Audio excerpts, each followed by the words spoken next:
شروع اللہ کے بابرکت نام سے جو بڑا مہربان اور نہایت رحم کرنے والا ہے۔ دوستو، عرب کی چند حاسد اور منافق عورتیں حضرت فاطمہ رضی اللہ تعالی عنہا کو ان کی سادگی کی وجہ سے بہت ہی غریب سمجھتی تھیں۔ وہ یہ سمجھتی تھیں کہ جیسے ان کے پاس قیمتی ملبوسات، ہیرے جواہرات اور دولت و دینار، دنیا کی ہر شے موجود ہے، ویسے بی بی فاطمہ کے پاس کچھ نہیں۔ بی بی فاطمہ کی سخاوت اور پاکیزگی چونکہ پورے عرب میں مشہور تھی، ایک دفعہ کچھ عورتیں حضرت فاطمہ رضی اللہ تعالی عنہا کی سخاوت کی باتیں کر رہی تھیں کہ ان عورتوں میں سے ایک منافق عورت بولی کہ میں نہیں مانتی کہ بنت رسول کے پاس کوئی معجزہ ہے یا کوئی دولت ہے، وہ ہر وقت سادگی میں رہتی ہیں۔ جب ان عورتوں کے مابین بحث و مباحثہ ختم ہوا تو اس بات کو جاننے کے لیے وہ منافق عورت حضرت فاطمہ رضی اللہ تعالی عنہا کے گھر پہنچی۔ دروازہ کھٹکھٹایا، پاک بی بی رضی اللہ تعالی عنہا نے دروازہ کھولا، اس عورت کو اندر بلایا، گھر میں بٹھایا، خاطر تواضع کی اور اس کو عزت دی۔ لیکن چونکہ وہ منافق عورت تھی اور بی بی فاطمہ سے حسد کرتی تھی اور خود کو حضرت فاطمہ سے افضل اور امیر سمجھتی تھی، تو کہنے لگی، اے بنت رسول، آپ کی سخاوت کے چرچے سرعام ہو رہے ہیں، آج میں بھی چاہوں گی کہ آپ مجھے بھی کچھ دکھائیں۔ حضرت فاطمہ رضی اللہ تعالی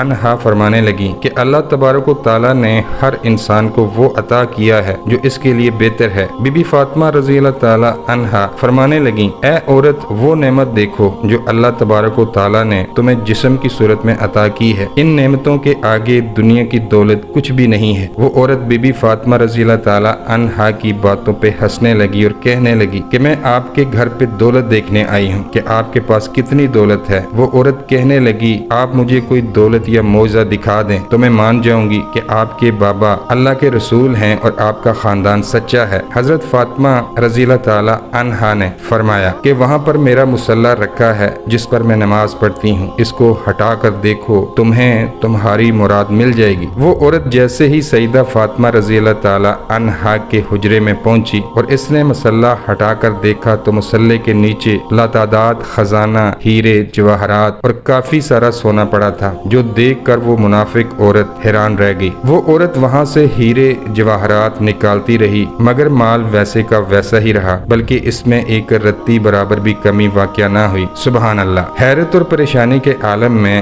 وہ عورت بی بی فاطمہ رضی اللہ تعالی عنہا کے پاس آئی تو بی بی فاطمہ رضی اللہ تعالی عنہا اس عورت کو مسکرا کر دیکھنے لگی۔ وہ عورت بی بی فاطمہ رضی اللہ تعالی عنہا کو بہت ہی حیرت سے دیکھنے لگی اور کہنے لگی، آپ کون ہیں؟ آپ تو اتنی سادگی میں رہتی ہیں، آپ کا لباس اتنا سادہ ہے، لیکن آپ کے پاس اتنی دولت کہاں سے آئی؟ میں تو یہ سوچتی تھی کہ آپ کے پاس دنیاوی دولت نہیں ہے، تبھی آپ اتنی سادگی میں رہتی ہیں۔ بی بی فاطمہ فرمانے لگی کہ اللہ تبارک و تعالی نے دنیا کے تمام خزانے اہل بیت کے قدموں میں رکھ دیے ہیں اور اللہ کی مرضی یہ ہے کہ ہم سادگی میں رہیں تاکہ کوئی بھی شخص سادگی اختیار کرنے میں کوئی شرم نہ کرے۔ حضرت بی بی فاطمہ رضی اللہ تعالی عنہا فرمانے لگی کہ اس دنیاوی دولت کا آخرت میں سخت حساب دینا پڑے گا۔ جیسے ہی اس عورت نے آپ کا حسن اخلاق اور معجزہ دیکھا تو آپ کے قدموں میں گر پڑی اور رو رو کر کہنے لگی، اے رسول اللہ صلی اللہ علیہ وآلہ وسلم کی پیاری بیٹی، مجھے معاف کر دیجئے، آپ کے بابا اللہ تبارک و تعالیٰ کے سچے رسول ہیں اور میں اس بات کو تسلیم کرتی ہوں کہ آپ کا گھرانہ اور آپ اللہ کے بہت قریب ہیں، اور آج میں بھی اسلام قبول کرتی ہوں۔ سلام ہو